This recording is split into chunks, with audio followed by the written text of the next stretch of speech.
Welcome back to another episode of It's Go Time. Welcome to Go Real Estate Podcast. Thank you. Yeah, it's Go Time. You want me to It's still go calling time. it It's Go Time? I mean, you just called it so. that. I think so. Yeah. I It is think go it's still time. called It's go time to talk about mortgages and what Guys, the we economy have is at. Joel Madrid here to talk to us about mortgages and the new interest rate drops last week. We're 2 weeks ago now by the Fed, and what that means for us in the market, in the real estate market, in the mortgage side. And do you expect any more drops coming this year? Well, whenever the Fed announced that the Were you mortgages, surprised first? that no, they- no, no, not at all. No, I mean they predicted it 2 months ago, Yeah, right? yeah, yeah. So whenever the Fed announced that they were going to drop half a point, the rates went up, Ah. and the reason is because 2 months ago, whenever they predicted it, rates started trickling down, right? Correct, yeah, yeah. Coming down, and then once they announced it, it was already baked into the rate, right? Okay. So it's like, okay, well that's fine. The only thing that could have happened that could have affected rates is if they would have dropped it 3/4 of a point or only dropped it a quarter of a point, right? Okay. So if they would have only dropped it a quarter of a point, rates would have gone up, right? Okay. And also, if they would have dropped it 3/4 of the point, rates would have gone down. So anything shocking that Powell announces, that's what It's more moves rates. sentiment based, right? Right, exactly. okay. So, like for example, whenever he announced it later that week, or I think even at that announcement, he said something about the market being bullish, right? Well, that's what brought rates up. Okay. Right. Okay. So like the speculation is that they're no longer gonna drop rates. They're gonna keep it here until we reach inflation where we need to, and the job markets where we need Correct, to, yeah, and yeah, and so on. you know yeah. spendings where we Or the need to. external factors. Yeah. Exactly. So, but what I'm trying to say is that, I got a ton of calls whenever the Fed lowered the rate Mhm. because they're like, well, I mean, I bet rates are like 3 now, right? I mean that the general public they don't have a No clue. yeah. And so whenever I feel these calls, I'm like, wait, let's pump our brakes. I mean, we can refinance you, but it's not going to be into a 3. No. It's going to be more like into like 5.5. 5.5, exactly, Yeah, yeah. which is a fair rate compared to 2 years ago, or compared to a year ago, but not fair rate compared to 3 years ago, Correct. yeah. right? And once again, that nostalgia comes into play, and people are like, 5.5, that's ridiculous. No way, I'm buying it at 2. Mhm. Like, well, you're going to be waiting for a while, Yeah, yeah, yeah. Like I tell people, if rates come back down to 2, rates are going to be the last thing that we have That to be you're worried about. Exactly. Right? Because then there's going to be wars and famine and or, Everything, yeah, yeah, whatever yeah. it may be. But yeah, it's And people yeah. don't understand that. I feel like we've said that so many times though. Like, the reason that we had a 2% interest rate is because we were going through, thousands of people were dying. We're going through COVID, Mhm. and so why would we want to be back there? We don't want that. And so I feel like the speculation is they're always trying to get the lowest that they could. And because they've seen it too, they want to go back to the 2s. Mhm. But yeah, it's not realistic. at the end No, of the day. not at all. Yeah. No, not at all. Joel, is this the highest, like, say a year back? Was that the highest you've ever seen interest rates? Me personally, doing yes. this? Yeah. So I got into the market. I got into being a loan officer 08, 09. Okay. My son was born in 08. I got in 09. Okay. Right. And I got in because rates were down to 5.25.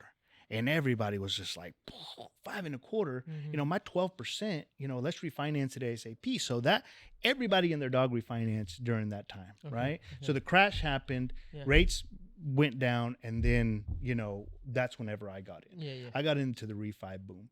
And 5.25 was like you were offering people gold. right? And then you saw it trickle down in Uh-huh, that time yeah. all the way down to the sub 3s. Yeah, sub 3s, right? Right. So like right before COVID, we were offering like 3.25. Okay. And if you had great credit with a conventional loan, you're probably going to or a VA loan, you're probably going to go down into like a 2.875, right? Which is good. Which Yeah, is yeah. good. It's great, It's right? really good. but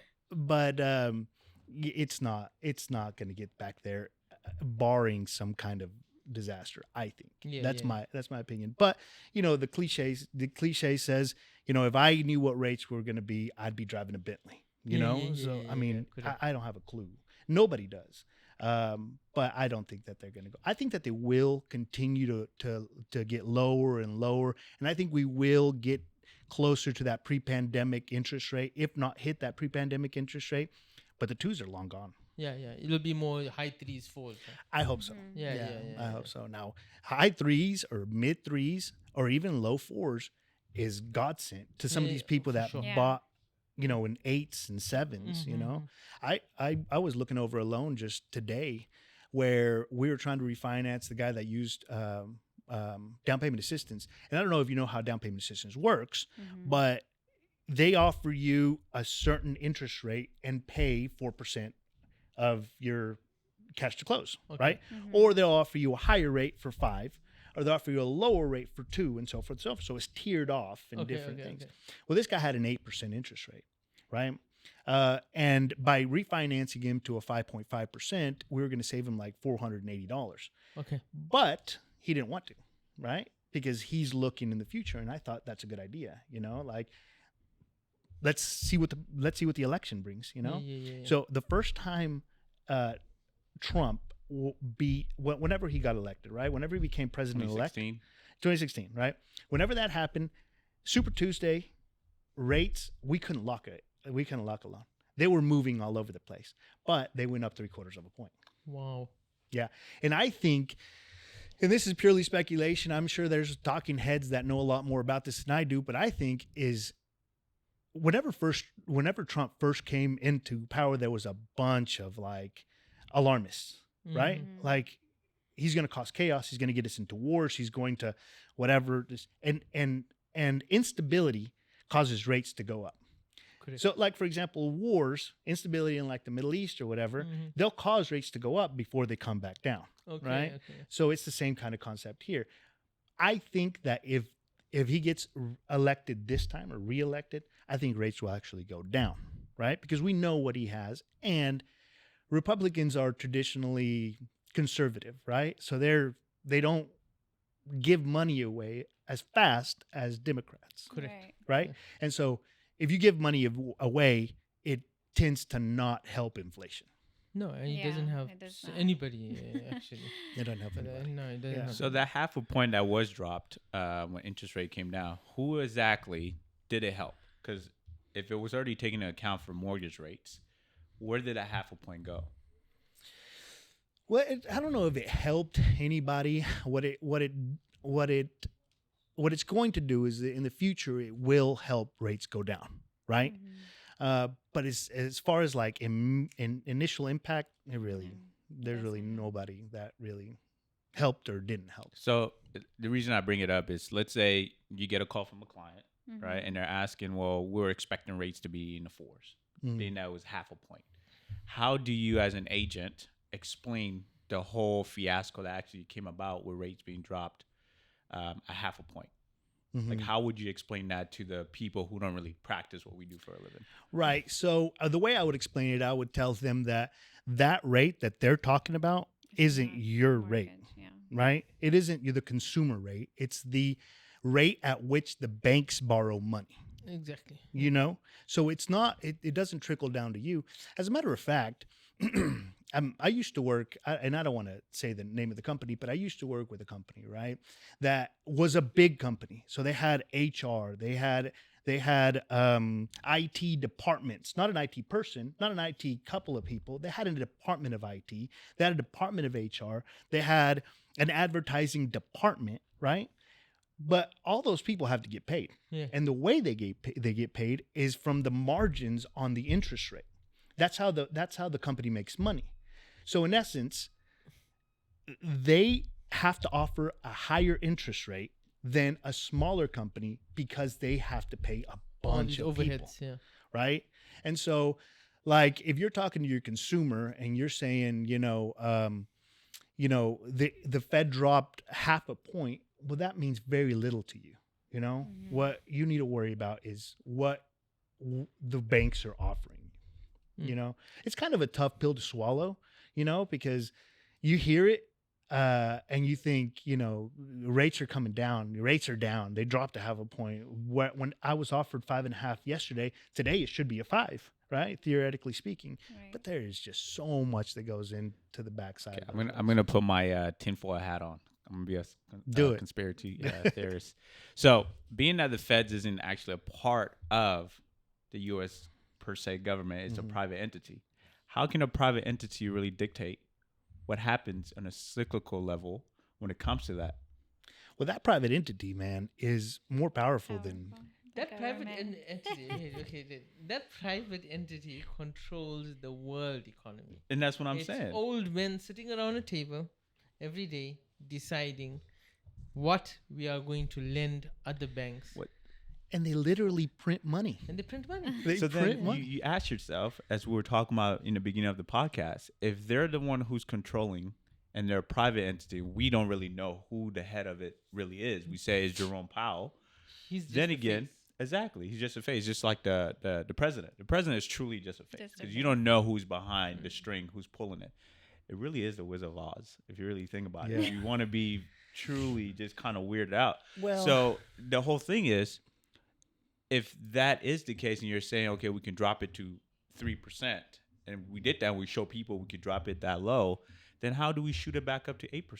And how do we drop it down to 6 or 5.5? It all depends on inflation and the job market. It's all external economic factors that are based, that they make the decisions based on. Yeah, and these are metrics that need to be met by the Fed. And if the Correct. Fed, like going back to your Wizard of Oz thing, okay, so if the Wizard of Oz had a bunch of Oompa Loompas that were on drugs and dying because they couldn't afford a meal, they would overthrow the Wizard of Oz, right? Somebody else would be the Wizard of Oz. Same Yeah. thing with the Fed. That's my theory, you know? Yeah. So if Yeah. inflation was through the roof and it stayed through the roof like in the 80s, and people couldn't afford to live, like we're seeing a bunch of that now, the Fed is going to get replaced. They're the ones that need to adjust to make that happen.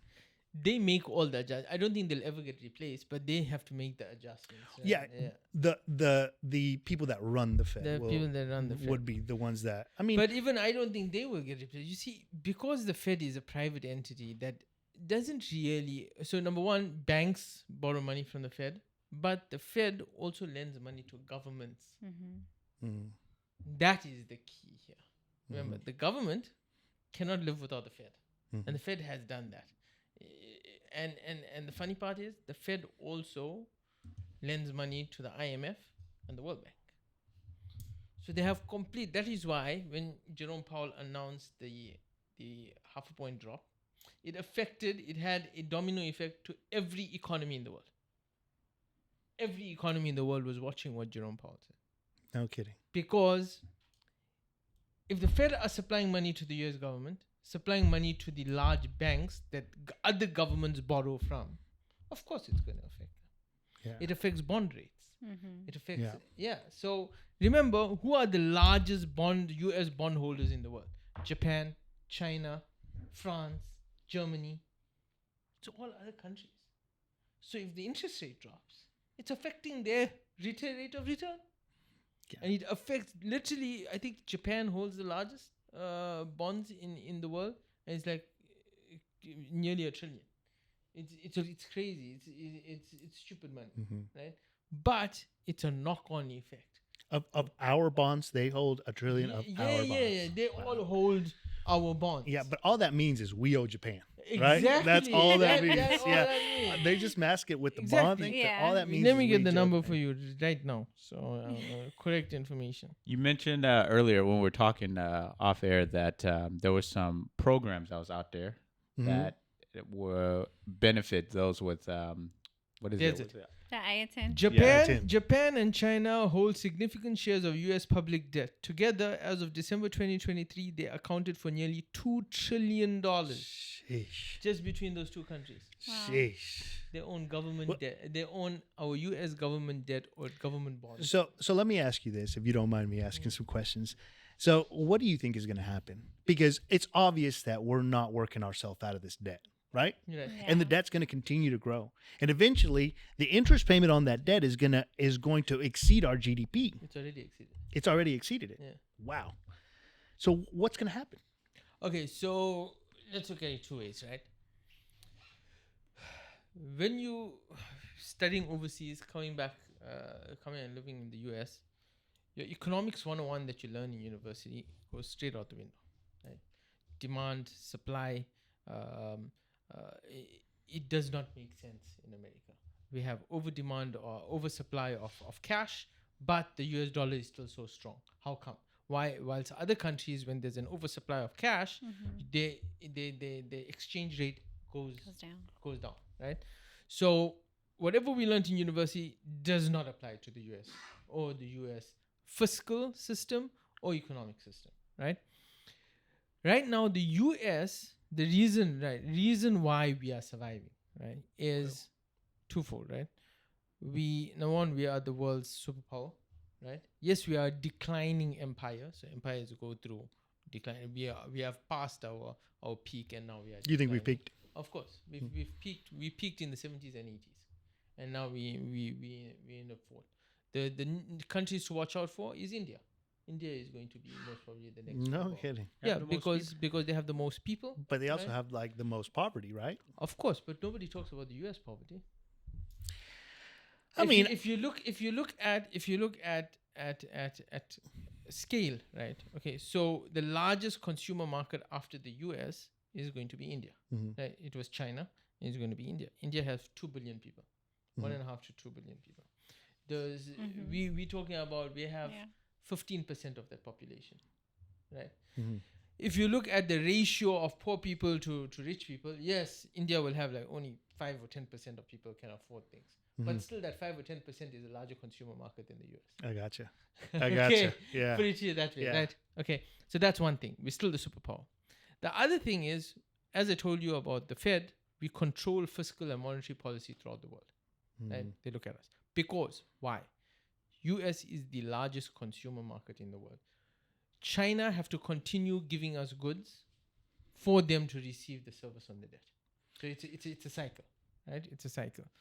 The other thing is US output, GDP output, right? When it comes to goods, services, mining, minerals, commodities, things like that, still outweigh what our debt is. Oh, yeah.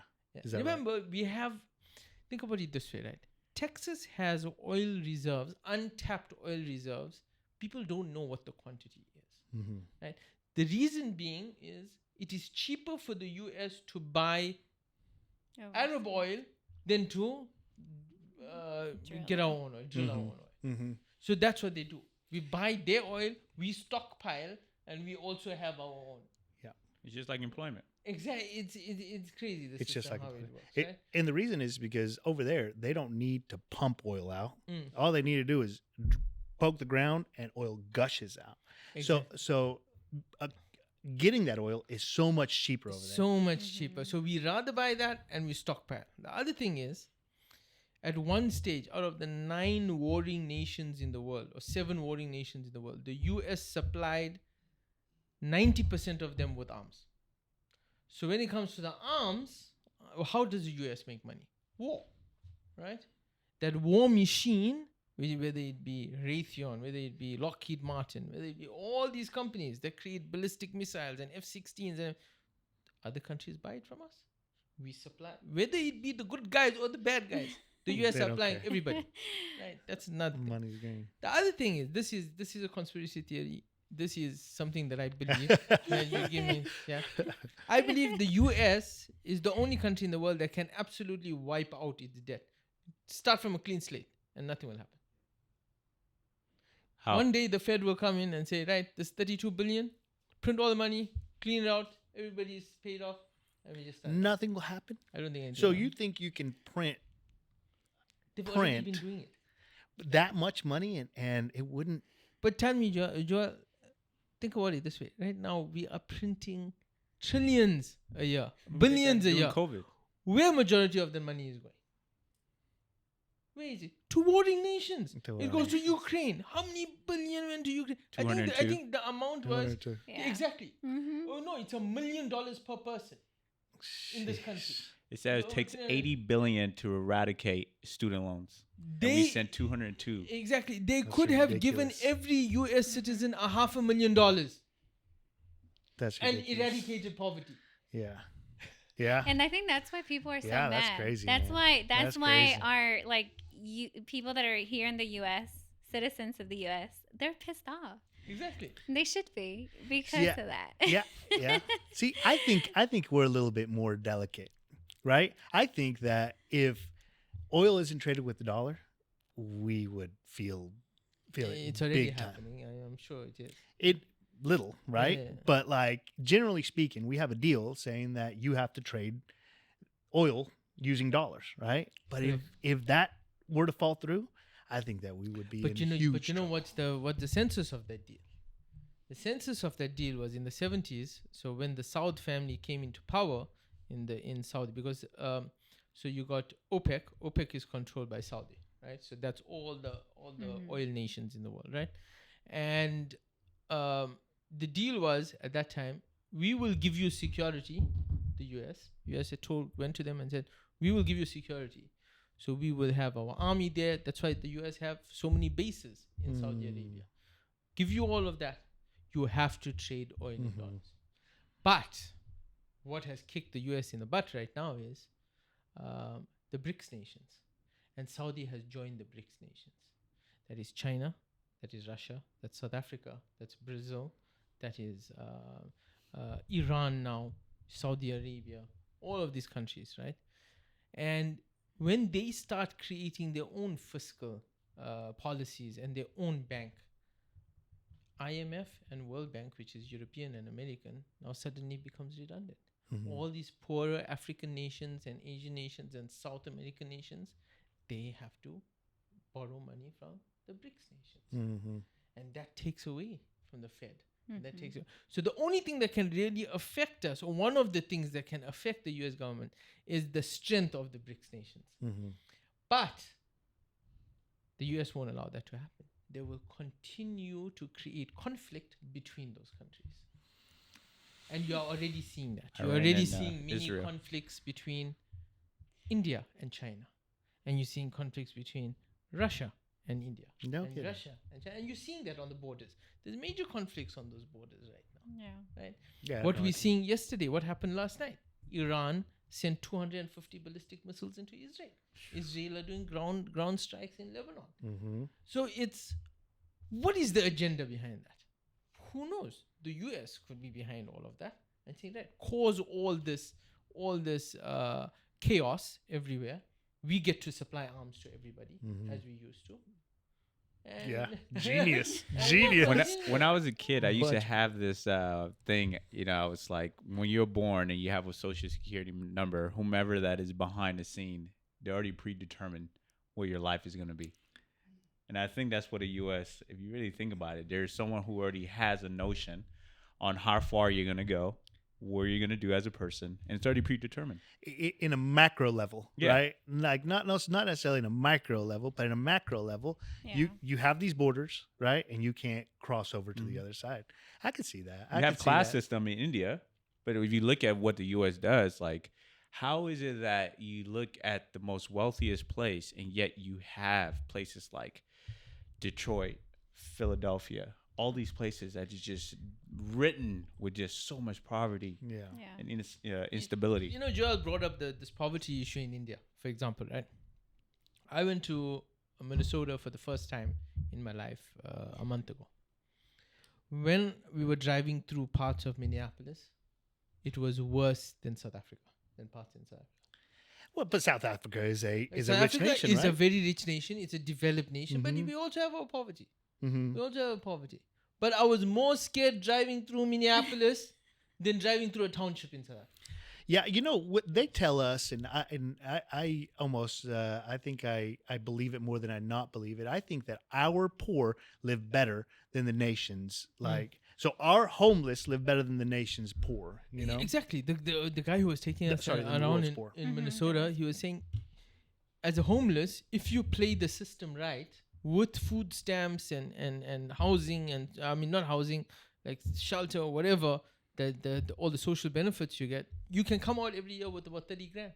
More than that. Imagine that. There's Oh, yeah. a lady who had 4 kids. Yeah, She's like, I why would I believe it. work? That's free money yeah, oh yeah. just to do nothing. Well, and I have like kind of, I tell my kids this, I tell people this. I'm like, okay, so there's two people, right? One of them doesn't get off the couch and makes $30,000. The other one gets off the couch and goes to McDonald's and makes $30,000. The one that doesn't get off the couch, the years pass, right?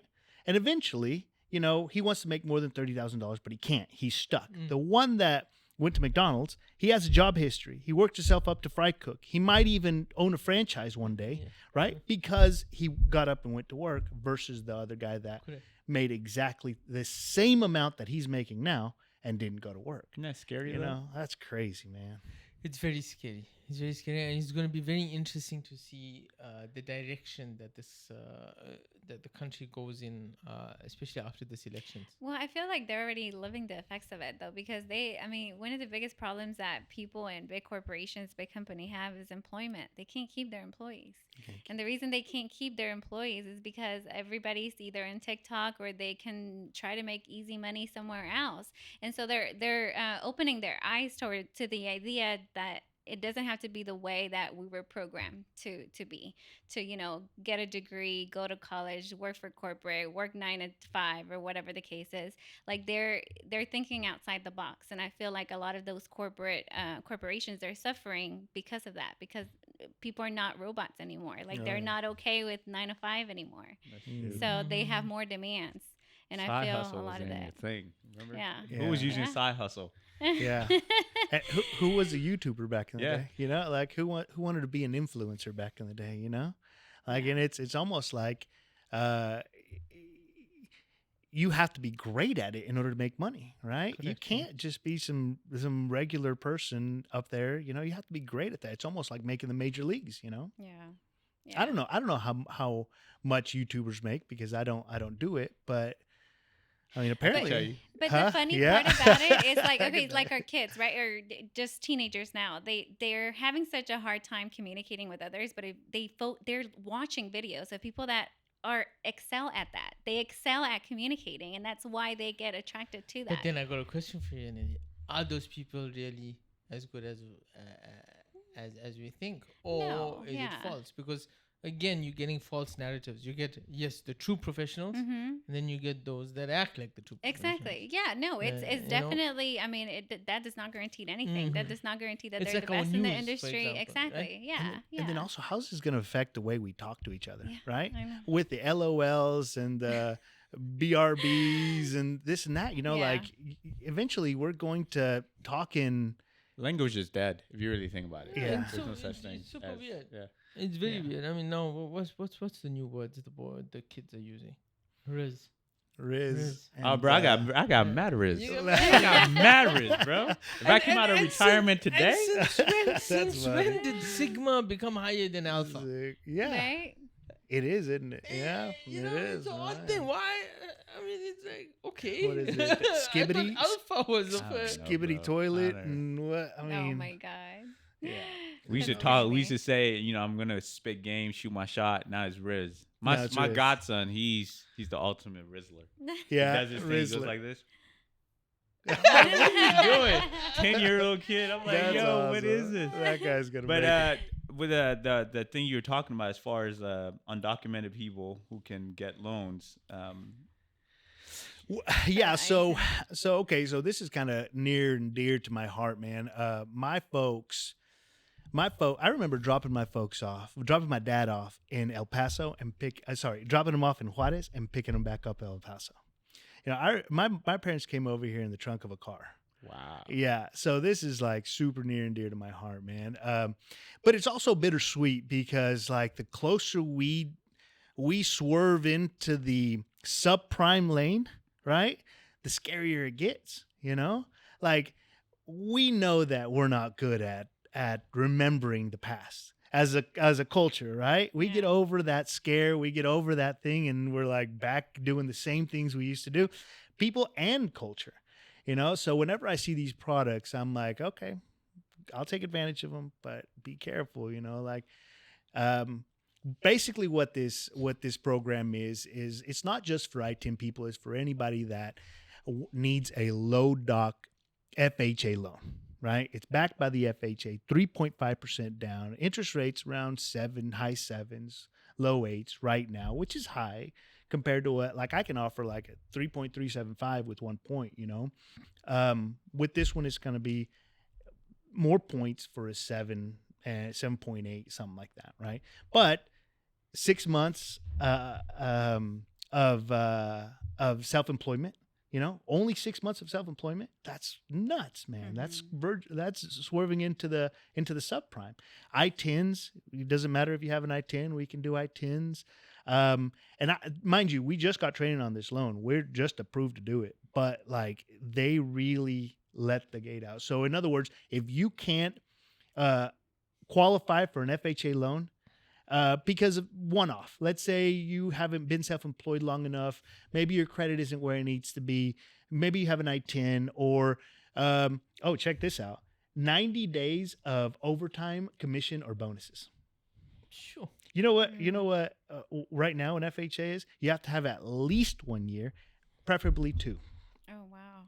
90 That's days. crazy. 90 days. 3 months. 3 months. That's it. And so if you can prove that, second jobs, 90 days. Wow. So you could potentially pick up a job, and don't do this, but you could potentially pick up a job, right? Buy the house, and then go back to your regular job. Amazing. Which is scary, right? It's scary because if like the masses do this, guess what happens? Yeah. We're back in 07. The crash. Yeah, Yeah. we're back in We're 07. back in 07. But see, like, I feel like, I think you've gotten to see a couple of, like, our clients that we worked for, but our people, the way they get out of, like, not paying interest rates, they pay so much towards their principal sometimes that they save so much money.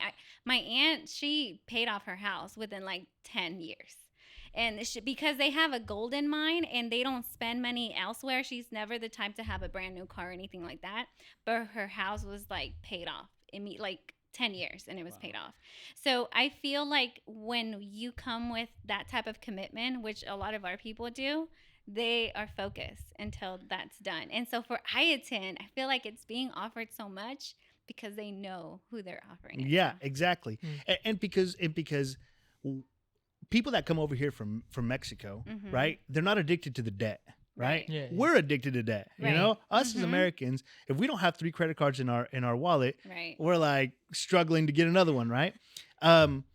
They're not addicted to debt, which is a double-edged sword because, like, since they're not addicted to the debt, a lot of those people credit. don't have credit, Exactly. right? Or they have poor credit, Yeah. because of that. This loan, you don't have to have a score. Wow. Yeah. Wow. So 600 is the minimum score or no credit at all. Which, I mean, honestly, that's what they're looking at. They're looking at the type of people, of their consumers, basically. Exactly. They're looking at the consumers, I think, and they trust that they're going to pay it off. But it is scary. It is. I mean, regardless. it is. As long as, and this might change Yeah. because, okay, so whenever Trump came into office the first time, he was really hard on DACA, right? Yeah. That was one of his sticking points. Once he came out against DACA, we couldn't do DACA, because it's so unstable. We don't know if not necessarily that they're going to get to stay in this country, but that they're going to get to work in this country. Okay. And if you don't work, you don't eat. You can't pay your mortgage on hopes and dreams. So there was a time there where we couldn't do work permits, we couldn't do DACA, and we were very limited on the amount of permanent residence that we could do. Okay. But only whenever Trump came into, Yeah. then he kind of left that and wasn't talking about that as much and just kind of, left that behind, and then we were able to do it all. So now I can do work permits, whatever, I-10, you name it. Amazing, man. Oh, Joel, wow. more on the investment side now. What are your rates right now if people are looking at rental properties or rental residentials and so on? How much you'll require down? That's a good question. That will be more conventional loan, right? Yeah, that's 100% conventional. So the minimum down payment on an investment property is 15%. Okay. But your rate's going to be through the roof and your mortgage insurance is going to be through the roof, right? Oh, yeah. Once you give 20%, the mortgage insurance goes away, Okay. right? But the rate still sucks, Okay. right? Well, we're talking about like 7.375, right? Okay. On an investment property, 20% down. Yeah. 25% is the sweet spot. 25% or more, then the rates go down to like 6.5%, then you're a little bit more it gets better. So Okay. so if I were to be like, advising you on what to do, I'd say give at least 25%. If you can. If you can't, or if you want to save that money to rehab the house, then do 20% at the very least. Okay. 20, so say 20 to 30. Just 20 to 30. But like, let's say, for example, you have a kid, right? And he's moving out of the house. You buy that house, with that kid, have him stay in that house. You're buying it as a primary. You get an awesome rate, and as long as he moves in there, there's nothing illegal that's done. Fantastic, man. Okay, Wait, yeah. so Oh, okay, man, I only you have buy a one. house, you This live in a also house. this also works for parents. So like, let's say Yeah. for your parents are 70 years old, they can't qualify for a house because they're on fixed income. All you have to do is prove that they can't qualify for the house, and you can buy it as a primary residence for them. Oh, wow. I can do that for my parents. Exactly. Mm-hmm. Yeah. But we would have to prove that they don't qualify. So like, for example, if your dad makes $100,000 and he's a year and he has, What if he's a foreigner? He just got his green card. yeah, we wouldn't, I don't think we'd have a problem Yeah. because there's no disqualifying income, him, Yeah. Yeah. He Yeah. earns no income, yeah? Yeah. But like, going back to that example, if you have a parent that gets a ton of money from retirement, he has 401k stacked, he could qualify. Okay, So it okay. probably wouldn't be be Yeah. a big deal. Okay, But like awesome. my parents, they get Social Security. They don't have a huge 401k. They own a house. It would have. I could do that with them. Potentially if they didn't own that house. Okay, Got it. amazing. That's And it has really to be a cool. primary. Joel, any last comments you have for us or our listeners? No, regarding man. interest rates? It's been fun. It's been really fun. I think that our future is super bright whenever it Okay. comes to rates. They're definitely coming down. Mhm. I don't think that, barring any kind of funky, world event or, election, whatever, if the wrong person, I don't know if I want to say that the wrong person, but if, somebody gets elected, something like that might affect rates. But I think we're coming down. I think that a lot of people are going to start coming out from under the covers whenever those rates come down, Okay. a lot of people. And if you wait, you're going to miss out, because I can't remember what the numbers were, but if they come down even 1%, Hmm. there's going to be like 1 million people that are going to come back in the market, Right. Now Amazing. imagine, It'll stimulate the market. right. And Phenomenal. now imagine them going back down. Like, let's say, for example, after the elections, we're quoting, 4.25. Hmm. Well, I mean, your house that you were going to offer 330 on, well, now you're going to have to offer 360. Yes. You know? Yes, yeah. And if you buy right now, live in it for a year, refinance into that 4.25, you get the best of both worlds. You get the payment that you want and the house that you want. Ah, okay. Do you think there's a lot of people currently that are just waiting? Yeah. Because there's like I think so. amazing inventory out there right A now, ton. and nothing is moving. Nothing is ton. moving. And I'm just like, You know why I like our How would you people? have You know money? why I like my people? Is because we don't have the finger on the pulse, right? Our decisions aren't based off of a quarter of a point, right?